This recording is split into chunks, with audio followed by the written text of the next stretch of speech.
LinkedIn has changed their algorithm to making sure that what your profile says about your employment history matches the sorts of content that you're posting. And that's how you're gaining visibility in the algorithm. What is happening in the UAE job market with respect to the war?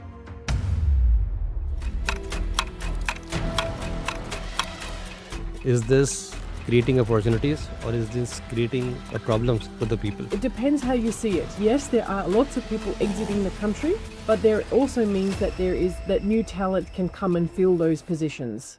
Globally, I mean, they're trying to get the world to a bit of a cashless society in many places, and they're really trying to ban cash. And perhaps it's maybe part of a bigger agenda that is maybe not publicized. I used to apply a lot of jobs in UAE.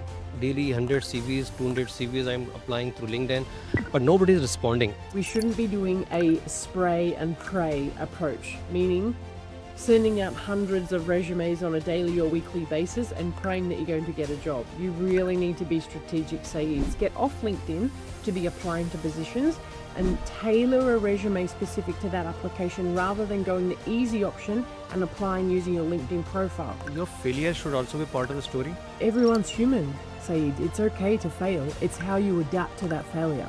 And how the candidate can tap the hidden job opportunities or hidden job market. Yeah.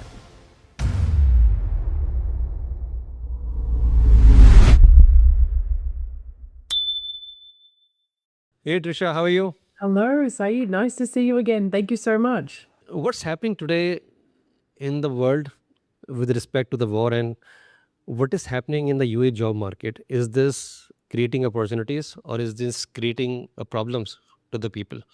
Good question. Is the glass half full or is the glass half empty? Are you optimistic or pessimist? Yes.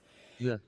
From my experience in the market and what I'm seeing in various WhatsApp groups, LinkedIn conversations with people on the ground, etc., to be honest, it's how you see the situation yourself. There is a plethora, thousands of people, hundreds of people that are wanting to leave the market, go back to their home countries, and rightly so if they're not feeling safe, if they want to be closer to their loved ones.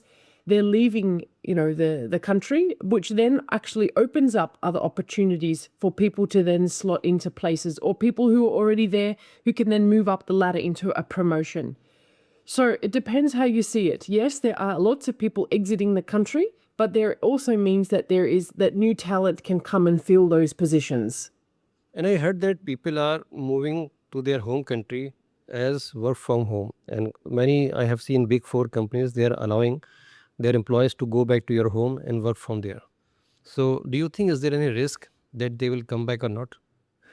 Yes, I do. Yes. I mean, it's not all sectors. For example, don't forget schools. Yes, the school holidays have changed, but teachers are now not allowed to be taking or adjusting their own vacations according to what the situation is. It's based what the school is. So yes, sure, some consultings, but I think as well that just because the consulting firms are being allowed to work from home, it doesn't necessarily apply to all. Also, we don't know what the situation is going to entail. So if all of a sudden flights get cancelled and you can't enter the region, then potentially that may allow work from home to stay longer. Or alternatively, if they say, or you have to be back at the office at next week, but the flights are not open or the country's stability has changed, then it can pose, I guess, difficulties for those people or associates. I heard that there are some issues came into ATM machine as well in UAE and people are not able to withdraw their cash. So lots of problems are coming and I'm not sure how they are going to end, but job market is changing, I think, because of this issue. Yeah, I mean, I think it's say globally. I mean, they're trying to get the world to a bit of a cashless society in many places. So it's not only UAE. Many Western countries are facing this, and they're really trying to ban cash. And perhaps it's maybe part of a bigger agenda that is maybe not publicized. Yes, it affects the job market, but don't forget it can create opportunities for those people who are in the digital transformation and the digital world to try and make all of these transactions digitalized. And don't forget as well, it opens up the doors for stable coins or other forms of currency other than cash. And I think in last 5 to 6 years, I have seen this third wave of problem in UAE. The first one was Corona, I think. Second one was the raining that destroy UAE. And third is this war, I think. So, and every time they recovered within 1 or 2 days, 2 or 2 years. So I think they will recover again, I hope. Yeah, I mean, certainly the way that the government has handled the situation, it has to be commended, that's for sure. I guess the wider picture, though, is the LNG, the oil stores, and the facilities where these oil is being kept. And that's what we need to be thinking about, replenishing what's being destroyed there. Not only UAE, I mean, at the end of the day, multiple countries are affected and it's all interconnected. As you know, the transport, the Strait of Hormuz, all of these things affect a global situation, not only the UAE. Exactly. So come back to the job market. Since you are expert in UAE job market, I have seen many things that you are posting on LinkedIn. And purpose of this podcast is to give the awareness to the people what they are making mistakes when they are applying for a job, why they are not getting jobs when they are applying more. So when I start this question from my side, I used to apply a lot of jobs in UAE. Daily 100 CVs, 200 CVs I'm applying through LinkedIn, but nobody is responding. So what is the misconception we have today that people are making mistake? Yes, very good question. And I use this a lot with my clients. We shouldn't be doing a spray and pray approach, meaning sending out hundreds of resumes on a daily or weekly basis and praying that you're going to get a job. You really need to be strategic, Saeed. So tailoring the CV, literally writing a fresh bio or executive summary or unique selling proposition, however you'd like to position that part of the resume, making sure that you've got the skill sets that are required in that job description, and having content or thought leadership posted out on your LinkedIn profile that is relevant to the sectors that you are applying to. And then most importantly is when you're networking, having the conversations around the solutions or the pain points, sorry, that those clients or your people that you're speaking with, and that you can bring solutions to those pain points. So what are these pain points? If I go into further detail, what are they making? What is the wrong? What's wrong going on in their applying process? They're just writing one resume and clicking apply, going to the portal that the job advert is on, and then clicking the same resume that they may have created 6 months ago and using those CVs, those LinkedIn profiles that are not updated and refreshed with the skill sets that are relevant to the job description. And they're just using all of those details for multiple job applications. You need to spend time in looking at the job description, looking at the company. What is their mission? What is the projects that they've got in?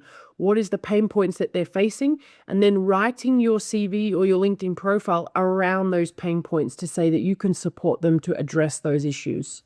It's mean straightforward job searching is not going to work. You have to be go for a smart searching. Yeah, 100%. 100% agree with you. You can't just click apply all day. You have to do more than that now. And I have seen that human is not reviewing your CV in these days. Is this true?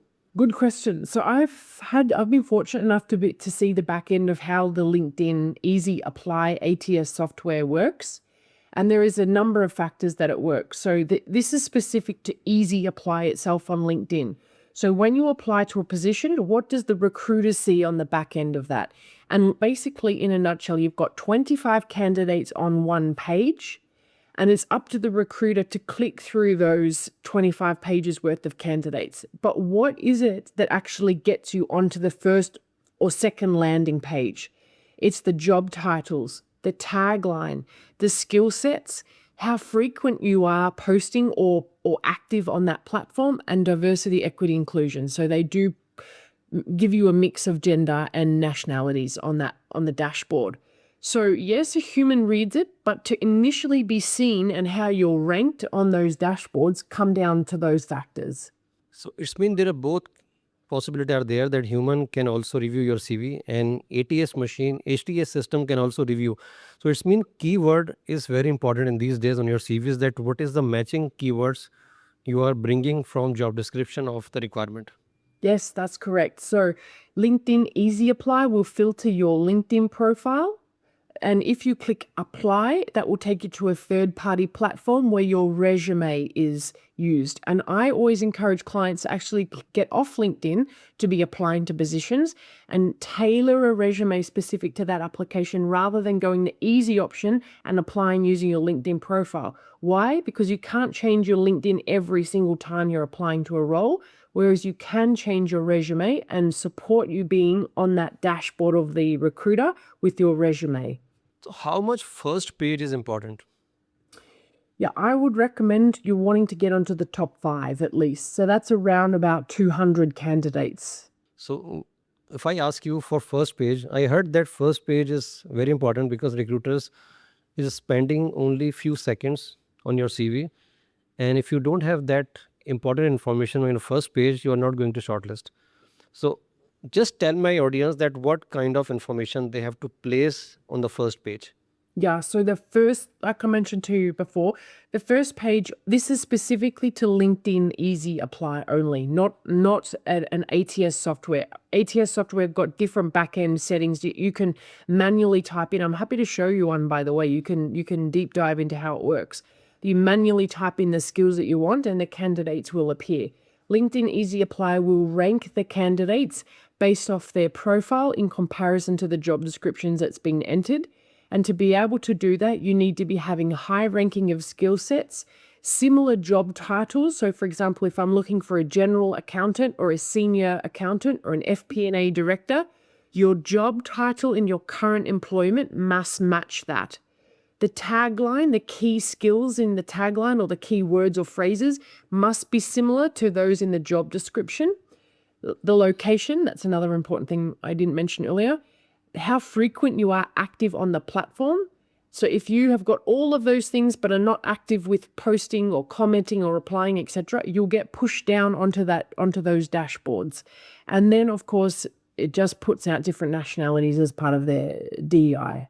And one of the thing which I noticed that people are not posting what they are actually. If they are FP&A professionals, they are not posting about FP&A. Is this matter for them? Yeah, it can. Yes, because these days with all of these AI tools that are available or third-party programs that you can implement into the recruitment world, it can pick up keywords that you're posting about. And so therefore it's bringing relevancy to your profile into LinkedIn's algorithm. And so it's very smart at the moment. LinkedIn has changed their algorithm to making sure that what your profile says about your employment history matches the sorts of content that you're posting. And that's how you're gaining visibility in the algorithm. I heard that a lot of countries or a lot of companies, they search your LinkedIn profile before they hire you. Yes. What kind of content you are posting? Are you involving in politics? Are you involving in some negativity? All these things are also part of job process.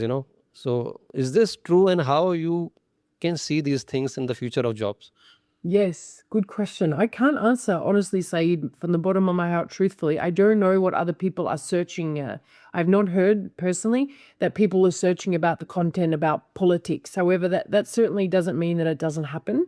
But at the end of the day, your LinkedIn profile, in my opinion, is that of yours. And so the content that you post may not necessarily represent the company, but you need to make sure that you are very clear that your opinion may differ from that of your organization.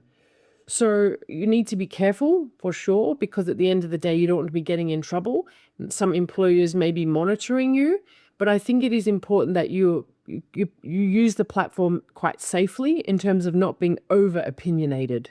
How LinkedIn is becoming important than CV? Because I have seen that CV is a secondary document now. People are spending a lot of time on CVs, but they are not spending time on LinkedIn profile optimization. Yes. How this is important for them? Yeah.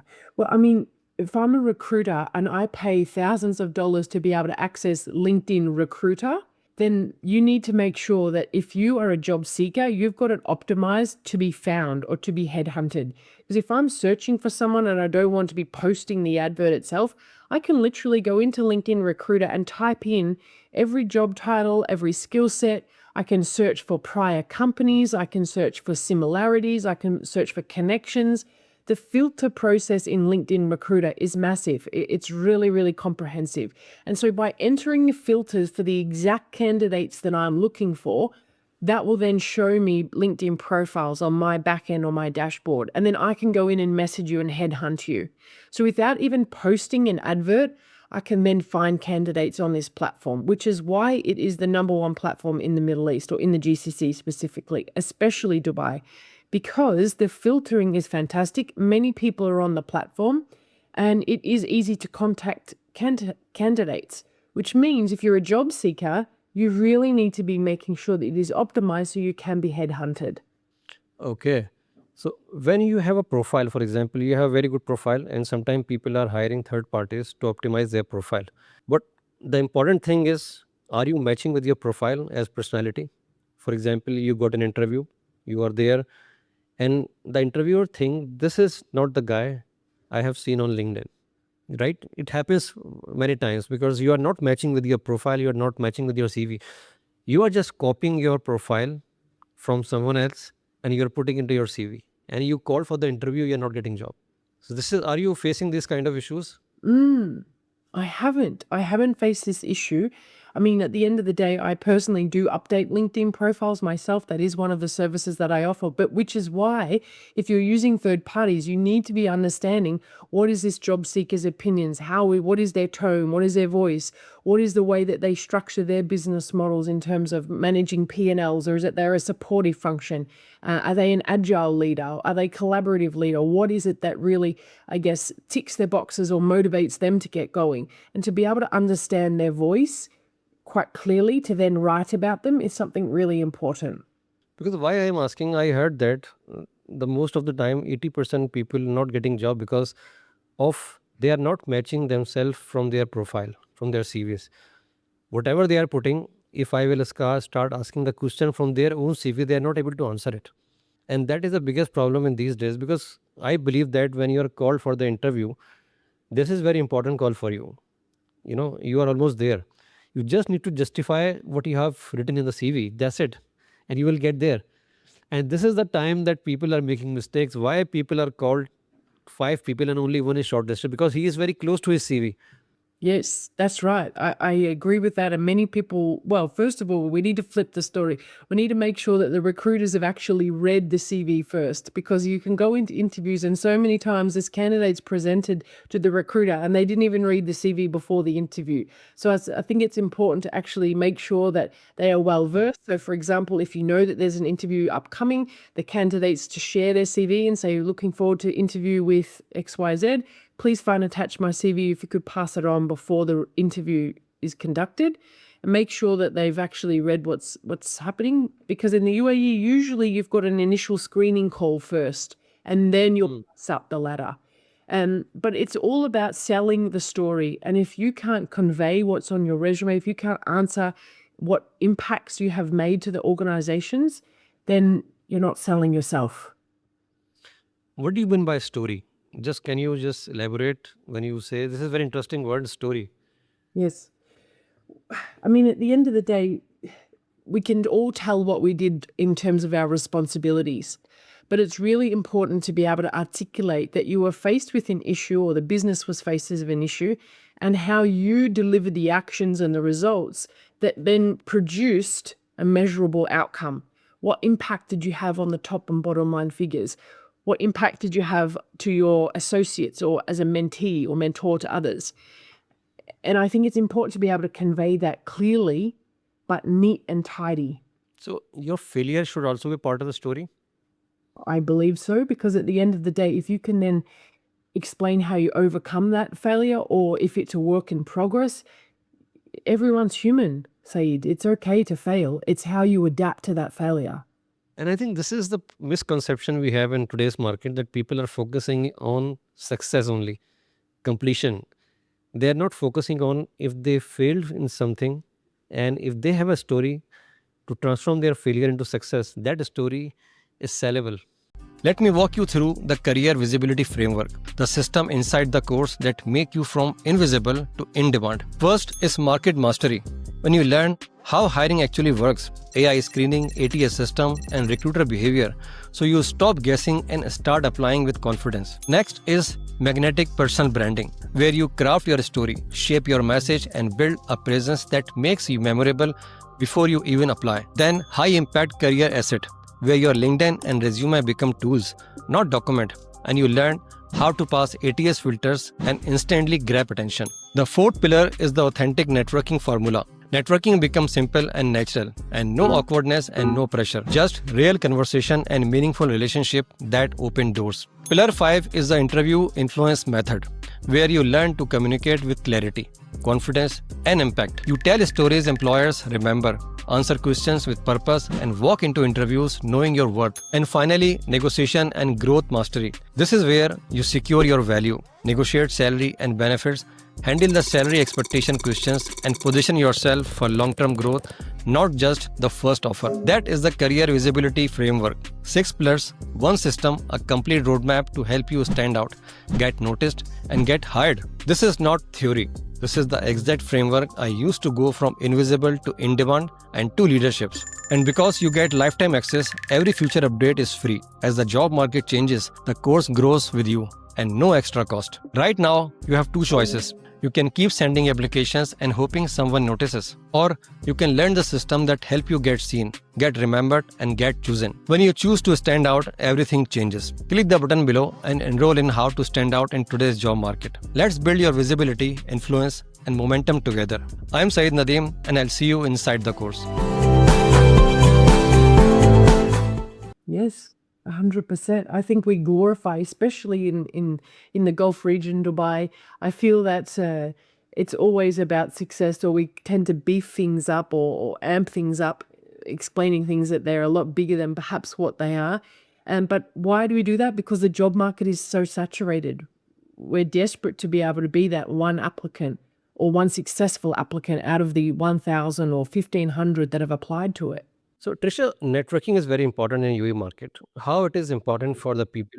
They are going into the event, they are going to the conferences, and they are not having the right network. How it is important for them to search a job market? Yeah, I think that's a great question. Your network is your net worth, as they say. It's probably the number one important thing that you need to be building upon and nurturing as you're job searching. It's really important that you've got a trusted network, making sure that those relationships are nurtured.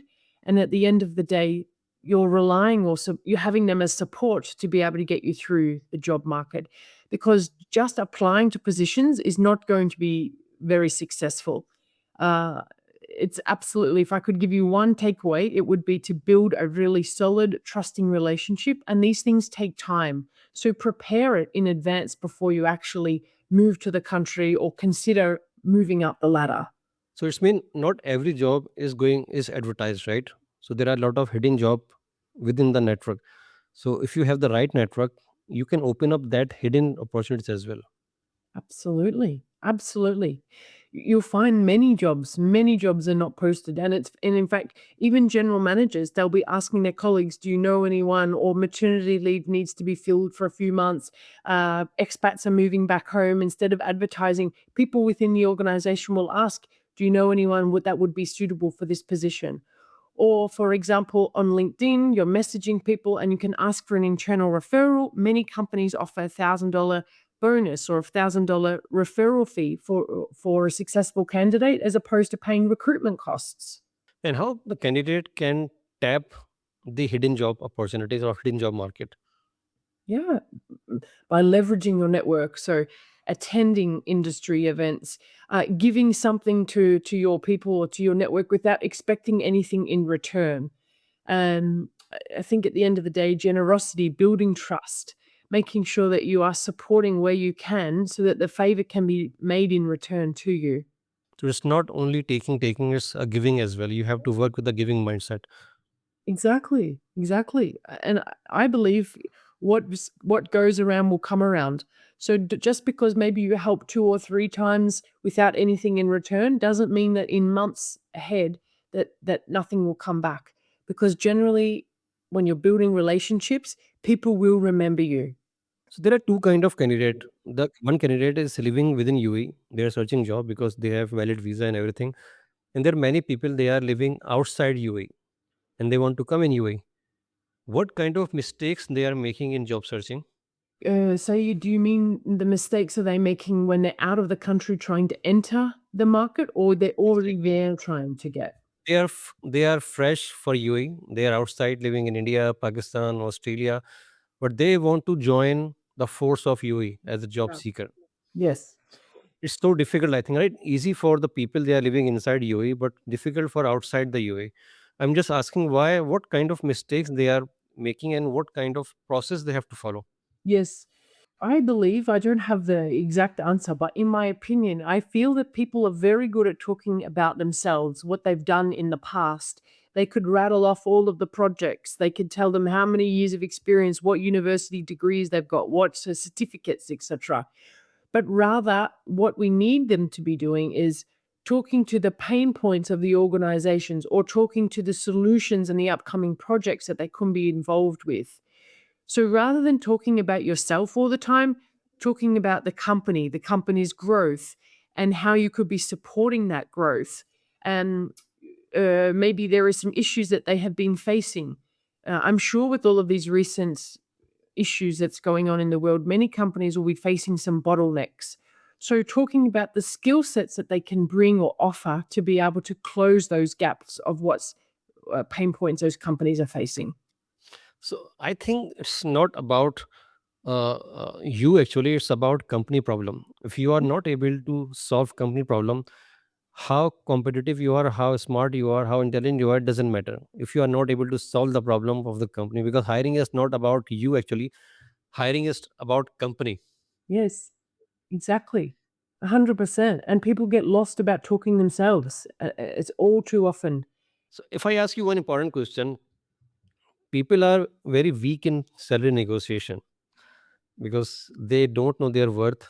They are just following the job offer they are receiving from company. So any tips for them how to negotiate the job Yeah. or salary? Do your homework, guys. Go and ask around, ask people in the market, ask for salary brackets rather than fixated on one number. Look for a bracket. Understand what you can negotiate. For example, school allowances, bonuses, stock options into the company. What is it that is negotiable itself? And regions that you're managed, your birthday off. It's not only just about the fixed number that you're going to be presented. And I think it's really important to come in and work out what expenses have you got already, that the fixed expenses versus discretionary spending, and absolutely understand what is the bare minimum that you must be able to earn to be able to maintain those expenses that are going out. And then what is it that you would be happy to accept as a yes? Because so many people get an offer and automatically want to negotiate, but you need to be thinking long term. Is this job going to be, suitable for the longer option at this salary?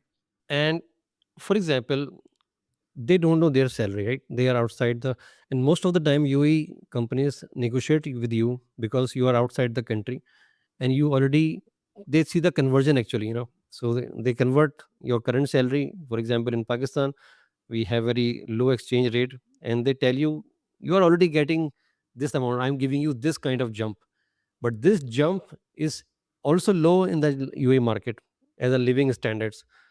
So how do you see these kind of issues people can solve it? Yeah, I What mean, kind of decision they have to drive actually? yes, good question. And this is exactly why I encourage you to prepare beyond the CV. So, putting a business case together, what is it that you're going to do in the first 30, 60, 90 days? What are the quick wins? What are the low hanging fruit? And so, to be able to justify a higher salary than what they are potentially offering, come prepared with a little bit of a business case or an ROI on me, an ROI on my salary. Why? And so, if you've got some KPIs that you could foresee yourself achieving within those first 30, 60, or 90 days, then it can potentially, not promising, but open those doors for a higher negotiation baseline rate. Okay, that's interesting by the way. So UAE has many cities, right? We have Dubai, we have Sharjah, we have Ajman. So every city has their own dynamics. Mm.